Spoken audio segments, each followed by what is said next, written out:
Ahmar Khan joins us now. Ahmar.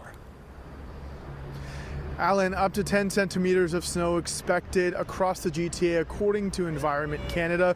That's going to make things challenging for those who are driving, especially on the Gardiner Expressway where you can see hundreds of cars trying to make their commutes home. It's going to make it challenging for city drivers too, who are going to be navigating those tight and narrow turns. The weather agency issued a winter weather travel advisory for most of the GTA, saying there will be poor visibility. Well, here's a live look at this hour at Union Station, where rush hour is well underway. Commuters who rely on GO bus service are seeking alternatives to get home. The union representing those drivers and hundreds of other transit workers went on strike today. Let's go live to Ahmar Khan, who's down at the Union Station bus terminal. Ahmar. Alan, this bus station is usually swamped. It's rush hour for people in the city of Toronto to want to get home, usually from school, from work. But if you just take a look behind me, it's completely empty. There's not a single soul here. There's signs all across talking and letting people know that there is no GO bus transit, and the digital screen is filled with red of canceled bus services, all because 2,200 GO transit workers have exercised their legal right to strike. Workers officially went on strike at 12:01 a.m. after 81% of the local ATU membership voted to strike on Friday. Over the weekend, the Amalgamated Transit Union and Metrolinx failed to come to an agreement. This has left commuters in the lurch. Many of the communities that rely on the GO bus service don't necessarily have access to a GO train, which is still running as usual. The ATU, the largest transit union in North America, is saying Metrolinx never attempted to negotiate in good faith, especially over concerns of their use of non-unionized. There's genuine concern in the community for Shirley Love, the 80-year-old senior citizen who suffers from dementia and has been missing for over 48 hours. If you take a look over here, this is the Glendale Golf Course, where volunteers have been coming sporadically, even as the weather gets progressively worse, to try and help. And this is where the Hamilton Police and Search and Rescue teams have set up their community outposts as they're trying to find her. As you can see, people still signing up to assist despite the weather. Shirley was last seen heading along Mount Albion Road toward the nearby golf course, which has already been combed through by police.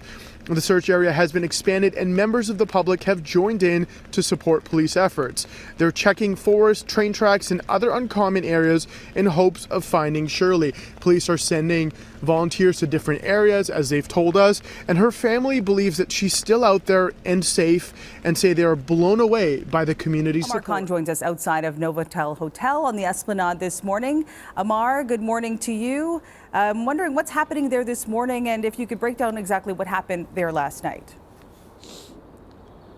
Yeah, Marianne, it's quiet right now. We've got some people who are talking to us, expressing their frustration from across the street about how they feel like this hotel has been taking money, has taken these government contracts, and now they're being forced out of their homes, and they will continue to be pushed out throughout the rest of the year. The government contract, which was during the COVID-19 pandemic with Novotel, is expected to end by the end of the year. December 6th is what we're hearing from some sources.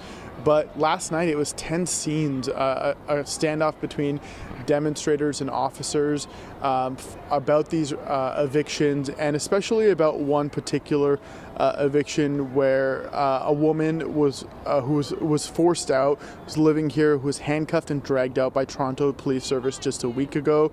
A social media group made up of the folks who live here alleging the woman was relocated into another temporary shelter without her consent. They also claim that she has a number of disabilities. So just a lot of frustration here, especially with what their plans are moving forward. Many of them saying that many advocates saying that essentially the group is being asked to be relocated, but only being given about 10 minutes or so to do that. So some frustrations on advocates, some frustrations evidently from people living here, and overall a situation that has just become a much bigger issue, especially in the coldest time of the year here. We're trying to dance to keep a little warm out here because frankly, it's cold, it's snowing, But people are happy. It's a tailgate party happening here. The Raptors are obviously away. They're in Philadelphia. But it's game 2. There's a sense of optimism here. Listen to that crowd. They're ready. We've got a couple dozen people here. And these little guys are having some fun here. They're already getting into snow or the tobogganing of it. And the weather is going to be here to stick around for a while, and that's honestly devastating for me to say. Remember to get those winter tires changed. Remember to dress warm and accordingly. I'm going to go find somewhere warm inside and be devastated that it's already winter. I expect you to get a sled and start sledding with those kids, Ahmar.